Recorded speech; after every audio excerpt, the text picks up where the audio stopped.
Hello दोस्तों, नमस्कार। एक बार फिर से स्वागत है आपके अपने यूट्यूब चैनल देव जी के ट्रिक्स में। दोस्तों, यहाँ पर डेली देख सकते हैं कि मॉर्निंग में 11 बजे यहाँ पर आपके हाई कोर्ट के मॉडल पेपर आपको दिए जा रहे हैं। ठीक है, गुड मॉर्निंग, नमस्कार सभी को, जय हिंद, सभी को नमस्ते, सभी को जय हिंद, गुड मॉर्निंग। कैसे हैं आप सभी लोग? उम्मीद है आप सब लोग अच्छे होंगे, बेहतर होंगे, स्वस्थ होंगे, मस्त होंगे, ज़बरदस्त होंगे और अपनी तैयारी भी कर रहे होंगे। और तैयारी करते रहिए, क्योंकि पेपर जो भी होंगे है ना, वो आपके पास ही में होंगे, एक साथ हो जाएंगे, तो इसलिए तैयारी करते रहिएगा। सभी को गुड मॉर्निंग, नमस्ते, सभी को गुड मॉर्निंग, खुश रहिए। तो चलिए फिर स्टार्ट करते हैं। पहला क्वेश्चन आपसे दिया गया है, कह रहा है हिमालय के लिए सही संविच्छेद आपको बताना है।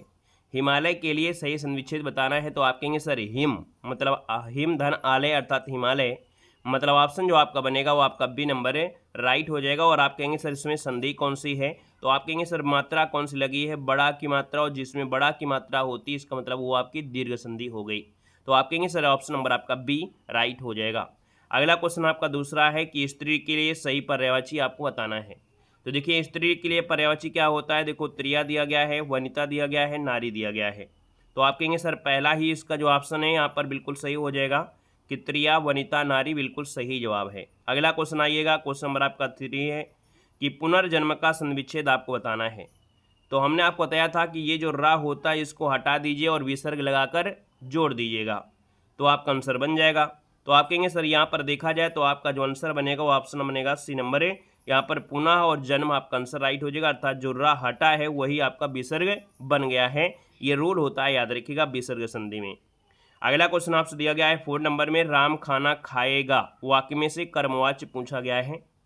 तो यहाँ पर आपका आंसर पूछा गया है कि आपका कर्मवाच्य रूप में जो आपका होगा राम खाना खाता है, राम से खाना खाया जाएगा।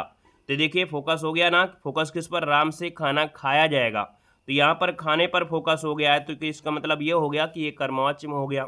राम खाना खाता है तो इसमें राम करता होता तो एक कृत्यवाच्य हो जाता। ठीक है ना।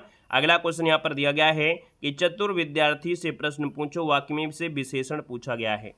मतलब यहाँ पर क्वालिटी आपको बताना है कि क्वालिटी जो आपकी है, अर्थात जो गुण है ना, वो गुण है क्या, इस बच्चे का गुण है कि वो चतुर है। तो याद रखिए, आप कहेंगे से जो चतुर जो दिया गया है वो क्या है, विशेषण है। याद रखिएगा, ऑप्शन नंबर आपका सी राइट हो जाएगा। क्वेश्चन नंबर आपका 6 है कि पक्षी दाना चुग रहा है, रेखांकित का पर्यायवाची शब्द आपका नहीं है।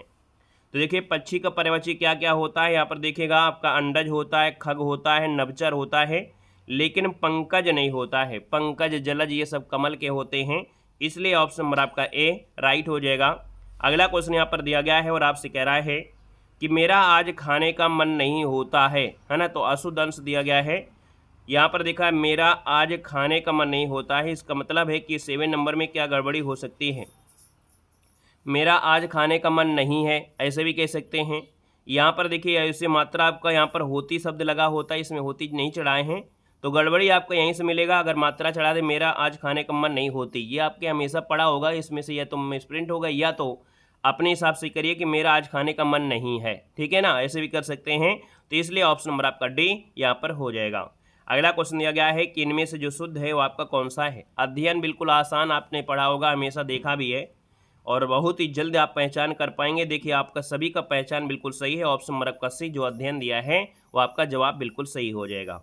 नेक्स्ट क्वेश्चन दिया गया है कि सर जिसे क्षमा ना किया जा सके उसे क्या कहते हैं।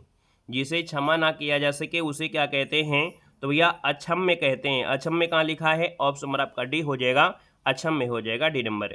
अगला क्वेश्चन दिया गया है कि भावयुक्त जो अनुवाद है ना, क्या कि आई वाज ओवर जॉय है ना, तो आई वाज ओवर जॉय मतलब होता है कि मेरा दिल बाग बाग हो गया। ये भी क्वेश्चन आपने बहुत बार पढ़ा होगा, मेरा दिल बाग बाग हो गया, ऑप्शन नंबर आपका सी राइट हो जाएगा।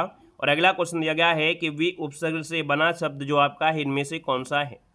वे उपसर्ग से बना शब्द आपसे पूछा गया है, तो आप कहेंगे बहन तो होगा नहीं, यहाँ पर विमुख आपका जरूर हो जाएगा, क्योंकि वी और मुख आपका जो आंसर है वो आपका सी नंबर है, राइट हो जाएगा। अगला क्वेश्चन यहाँ पर दिया गया है और आपसे कह रहा है सर क्रोधाग्नि है ना, क्रोध रूपी अग्नि दिया है और आप कहेंगे सर ये क्रोधाग्नि लिखा है, इसका समास पूछा गया है। तो हमने कहा रूपी शब्द जहां भी निकल कर आ जाता है अर्थात वो होता है कर्मधारय समास है ना। यहाँ पर जो आंसर आपका आ गया है वो आपका ये हो जाएगा, कर्मधारय समास आपका आंसर है, राइट हो जाएगा। अगला क्वेश्चन दिया गया है उत्थान का विलोम बताना है। चलिए बताइएगा कि जो उत्थान है इसका जो आपका सही विलोम बनेगा वो आपका क्या हो जाएगा। तो उत्थान का पतन होता है और पतन की बात करते तो ऑप्शन नंबर आपका ए राइट हो जाएगा। अगला क्वेश्चन दिया गया है कि जिनका संबंध आध्यात्म से है उसके लिए शब्द क्या होगा। जिनका संबंध आध्यात्म से है तो क्या होता है, धार्मिक तो होगा नहीं, आध्यात्म है तो आध्यात्म के हिसाब से आपको आंसर लगाने हैं आध्यात्मिक। ऑप्शन नंबर आपका ए राइट हो जाएगा। क्वेश्चन नंबर आपका 15 है कि बकरी शब्द का पुल्लिंग शब्द क्या होता है।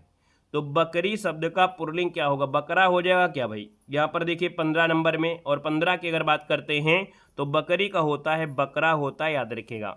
लेकिन अगर भेड़ होता भेड़ है ना, तो भेड़ ये पुल्लिंग है लेकिन स्त्रीलिंग होता है मादा, उसमें से क्या होता है मादा लगा देते हैं। जैसे कोयल होता है तो कोयल में भी आप लोग स्त्रीलिंग पुल्लिंग नहीं कहेंगे, उसमें भी क्या होता है अगर मादा कोयल है ना, मतलब कोयल है तो उसको स्त्रीलिंग बनाने के लिए मादा आगे लगा देंगे तो मादा कोयल हो जाएगा।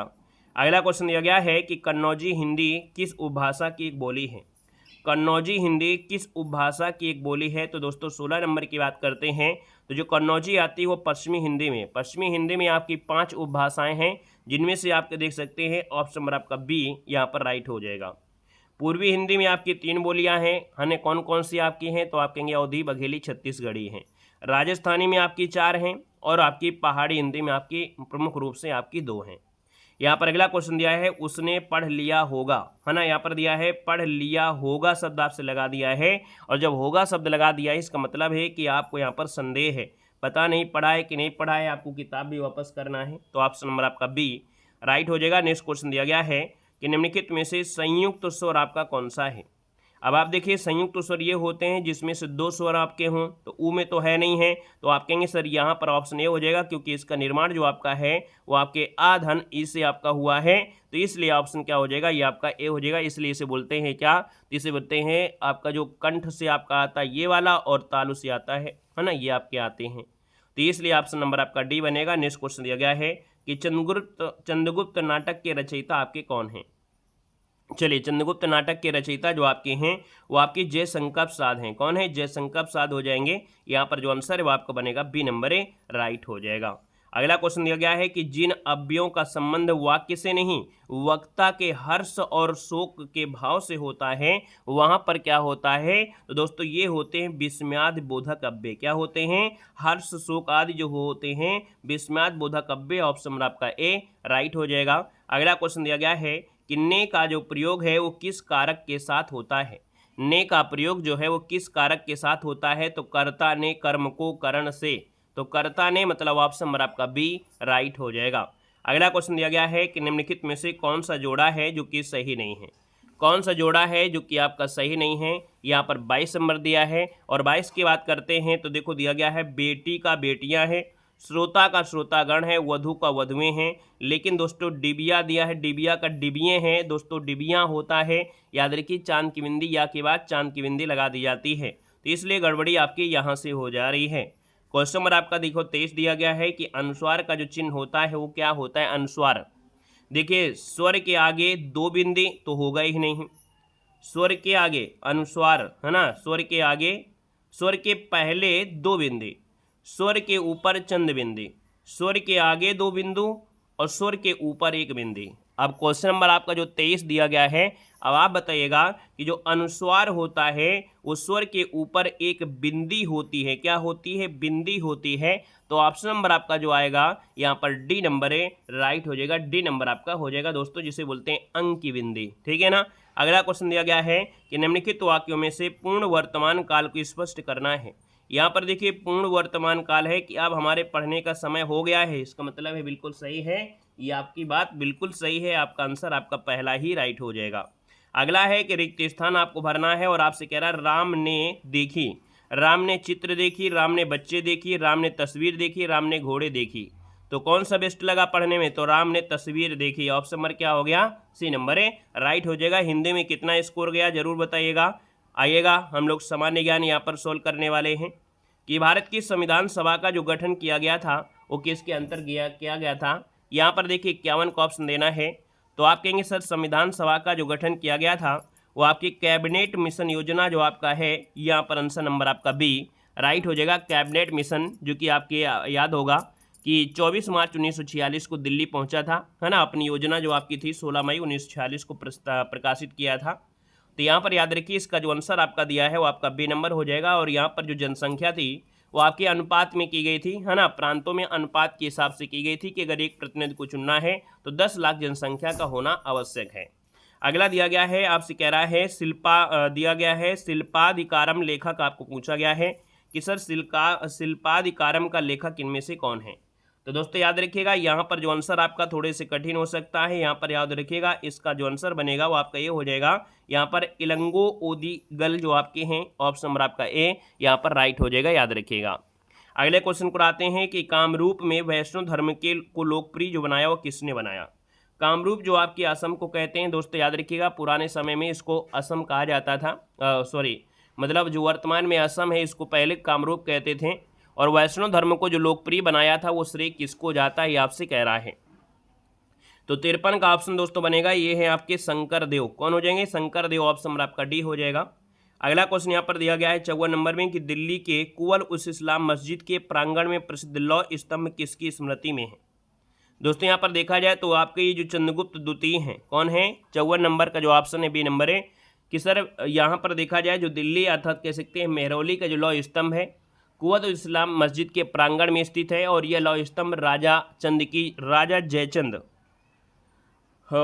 जयचंद होना चाहिए, राजा चंद की उपलब्धियों को वर्णन है। और लेख का जो चंद्रगुप्त वंश का द्वितीय, हाँ सही है, कोई बात नहीं, ऑप्शन नंबर आपका बी राइट हो जाएगा, चंद्रगुप्त द्वितीय। अगला है, कह रहा है कि सर कि मोहम्मद बिन तुगलक अपनी राजधानी दिल्ली से ले गया था। तो दोस्तों याद रखिएगा ये सबसे पढ़ा लिखा था लेकिन इसकी किस्मत साथ नहीं दिया था। तो दोस्तों याद रखिएगा कि इसने अपनी जो राजधानी है दिल्ली से दौलताबाद स्थानांतरित किया था ना, ऑप्शन नंबर आपका ये हो जाएगा। इसने सांकेतिक मुद्रा का प्रचलन भी किया था, है ना। यहाँ पर अगला क्वेश्चन आपसे दिया गया है कि सर 21 जनवरी को किसका जन्मदिवस मनाया जाता है। 21 जनवरी को जो जन्मदिवस होता है वो किसका होता है। तो दोस्तों ये हैं आपके गुरु गोविंद सिंह हैं, क्या है, गुरु गोविंद सिंह, आपका आंसर राइट हो जाएगा। याद रखिएगा 21 जनवरी को मनाया जाता है, याद रखिएगा, है ना। और यहाँ पर देखा जाए तो आपके 21 जनवरी 1675 में यहाँ पर जन्म हुआ। अगला क्वेश्चन दिया गया है कि देव समाज का संस्थापक निम्नलिखित में से कौन था। देव समाज का संस्थापक दोस्तों पूछा गया है, तो देव समाज के संस्थापक है शिव नारायण अग्निहोत्री। इसलिए आपको याद रखना है कि नए नए क्वेश्चन मिल रहे हैं, इसका मतलब है कि आपके जो भक्ति आंदोलन है, तो भक्ति आंदोलन के समय जितने भी आपके हैं उनको बहुत अच्छे तरीके से पढ़ना पड़ेगा, वहाँ से क्वेश्चन बनते ही बनते हैं। और वर्तमान में जो ट्रेंडिंग ये कह सकते हैं टॉपिक भी आपका है ना, तो इसको आप जरूर पढ़िएगा। अगला क्वेश्चन दिया गया है निम्नलिखित में से कौन सा राज्य है जो भारत में अभ्रक का सबसे प्रमुख उत्पादक आपका है। तो अभ्रक जो आपका है दोस्तों ये झारखंड जो आपका है, यहाँ पर अभ्रक होता है दोस्तों, याद रखिएगा। हालांकि यूपी में आपके नहीं पाया जाता है लेकिन आपके भारत में जो पाया जाता है अभ्रक सबसे ज़्यादा पाया जाता है। तो यहाँ पर जो आंसर आपका है ए नंबर इसका राइट हो जाएगा दोस्तों, याद रखिएगा, ठीक है ना। लगभग जो अभ्रक है यहाँ पर 46% अभ्रक है यहीं से उत्पादित किया जाता है, याद रखिएगा।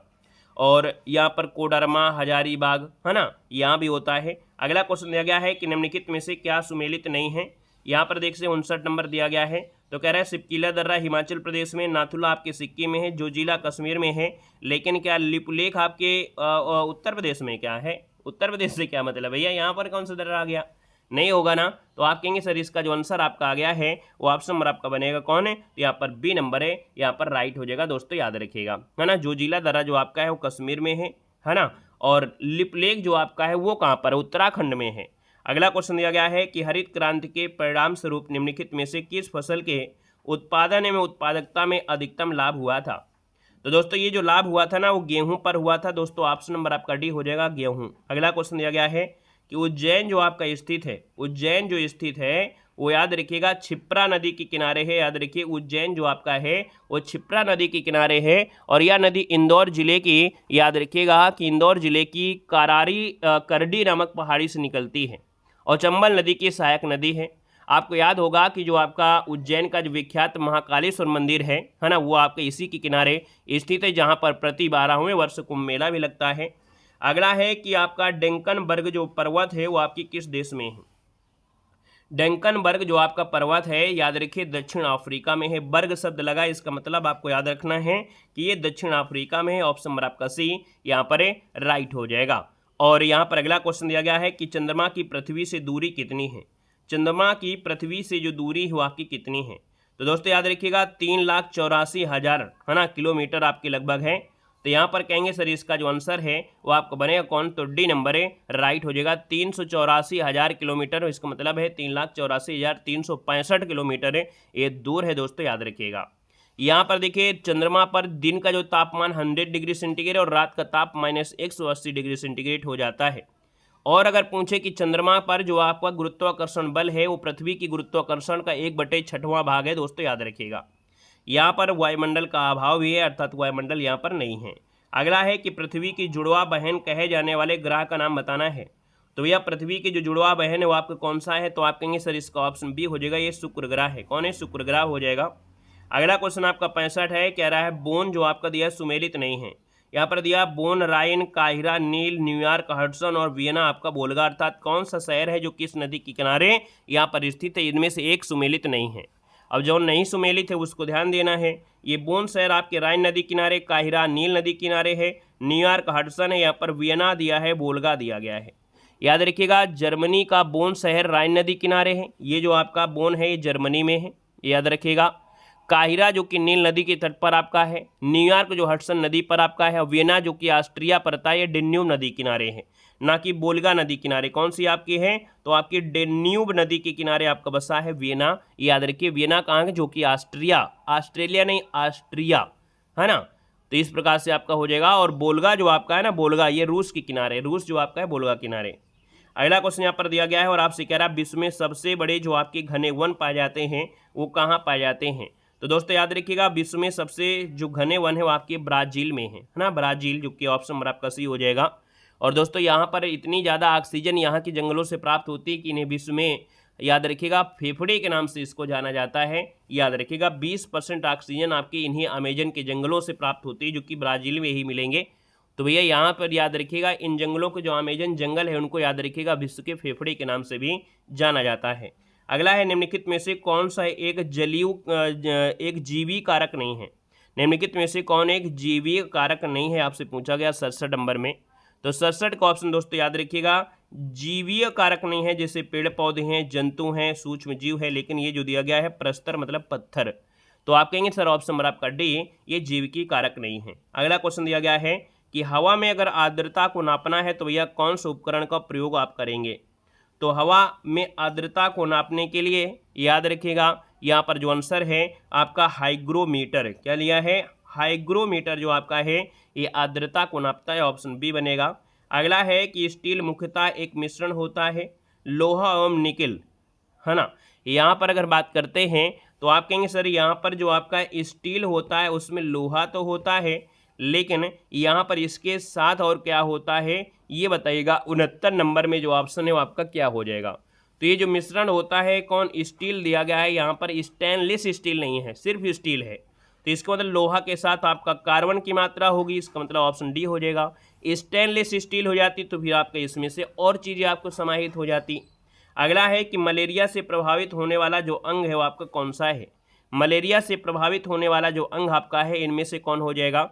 तो आप कहेंगे सर मलेरिया से जो प्रभावित होगा यहाँ पर कहीं ना कहीं बताइए कौन सा आंसर हो सकता है। यहाँ पर देखिए 70 नंबर दिया है, तो आप कहेंगे सर जो प्लीहा है अर्थात जो तिल्ली है, ऑप्शन नंबर आपका डी बनेगा। अगला है विश्व बैंक का जो मुख्यालय है वो आपके कहाँ पर है। बताइएगा कि विश्व बैंक का जो मुख्यालय है वो आपका आंसर है 71 नंबर में। तो आप कहेंगे सर विश्व बैंक का जो मुख्यालय है ना वो आपके वाशिंगटन में है। कहाँ पर, वाशिंगटन डीसी हो जाएगा, है ना, वाशिंगटन डीसी, जिसका ऑप्शन आ रहा है बिल्कुल सही हो जाएगा। और इसके तहत मतलब विश्व बैंक समूह में 5 संगठन सम्मिलित हैं। एक तो अंतर्राष्ट्रीय जो आपका पुनर्निर्माण मतलब विश्व विकास बैंक है, जो कि IBRD के नाम से जानते हैं। एक अंतर्राष्ट्रीय विकास बैंक है, एक अंतर्राष्ट्रीय वित्त निगम है, एक बहुपक्षीय विनियोग गारंटी संस्था है, और एक international centre for settlement of investment system आपका है ना। तो 1945 में स्थापना हुई थी और एक समझौता हुआ था, ब्रेटन वुड्स समझौता। अभी यूपी पुलिस में क्वेश्चन पूछा गया था कि जो विश्व बैंक का मुख्यालय मतलब विश्व बैंक है इसकी जो स्थापना हुई थी वो किस समझौते, तो ब्रेटन वुड्स समझौता 1944 के तहत ये हुई थी और दिसंबर 1945 में, ठीक है ना। मुख्यालय वाशिंगटन में है। अगला है निम्नलिखित में से असमानता घटाने का कौन सा उपाय नहीं है। असमानता को घटाने का कौन सा उपाय नहीं है। पहला ऑप्शन देखिए न्यूनतम आवश्यकता कार्यक्रम चलाया गया, करों रोपण हो गया, भूमि सुधार हो गया, लेकिन अर्थव्यवस्था का जो उदारीकरण है ये आपके असमानता को घटाने का एक उदाहरण इसमें से नहीं होगा। ऑप्शन नंबर आपका बनेगा बी। अगला है कि राष्ट्रीय डेयरी शोध संस्थान कहाँ पर स्थित है। राष्ट्रीय डेयरी शोध संस्थान जो आपका है वो आपके कहाँ पर स्थित है, तो दोस्तों याद रखिए करनाल, जो कि आपके हरियाणा में है। ऑप्शन नंबर आपका डी हो जाएगा, करनाल हरियाणा में 1923 में इसकी स्थापना की गई थी। अगला है कि भारत में प्रच्छन्न बेरोजगारी जो पाई जाती है, प्रच्छन्न बेरोजगारी अर्थात छिपी हुई बेरोजगारी इसे कहते हैं या अदृश्य बेरोजगारी कहते हैं। याद रखिए ये जो बेरोजगारी आपकी होती है वो कृषि क्षेत्र में होती है। आवश्यकता 4 लोगों की होती है लेकिन लोग 10 लोग चले जाते हैं, तो जो एक्स्ट्रा 6 लोग होते हैं वो कहीं ना कहीं छिपी हुई बेरोजगारी, ये लोग और कहीं जाते तो और अच्छा पैसा कमाते। तो इसका मतलब है कि इसमें लोग ज़्यादा आ जाते हैं, जरूरत नहीं होती लेकिन ज़्यादा हो जाते हैं, तो वही होती है अदृश्य बेरोजगारी, प्रच्छन्न बेरोजगारी। अगला राष्ट्रीय कृषि विपणन जो संस्थान है वो आपके कहाँ पर स्थित है। 75 नंबर दिया गया है और राष्ट्रीय विपणन जो आपका दिया गया है वो आपके जयपुर में है। ऑप्शन नंबर आपका बी हो जाएगा। ये आपके जयपुर जो कि राजस्थान में 1988 में दोस्तों इसकी स्थापना की गई थी। और इस संस्थान में देखा जाए जो भारत के 5वें प्रधानमंत्री चौधरी चरण सिंह को समर्पित है। पूरा नाम अगर पूछे इसका तो आप कहेंगे चौधरी चरण सिंह राष्ट्रीय कृषि विपणन संस्थान है, याद रखिएगा। तो इसलिए ऑप्शन नंबर क्या हो जाएगा, बी नंबर है यहाँ पर राइट हो जाएगा। कितना स्कोर गया है आप लोग बताइएगा कि सर हिंदी में हमारा स्कोर कितना जा रहा है और जीके में कितना स्कोर जा रहा है, आप लोग कमेंट बॉक्स में कमेंट करके बताइएगा। अगर वीडियो को अभी तक लाइक नहीं किया है तो वीडियो को लाइक कर दीजिएगा। देखिए तो चलिए मिलते हैं नए सेशन के साथ। धन्यवाद सभी को, जय हिंद, वंदे मातरम। शाम को 6 बजे यूपी जीके की क्लास जरूर लीजिएगा, है ना। क्लियर है, धन्यवाद।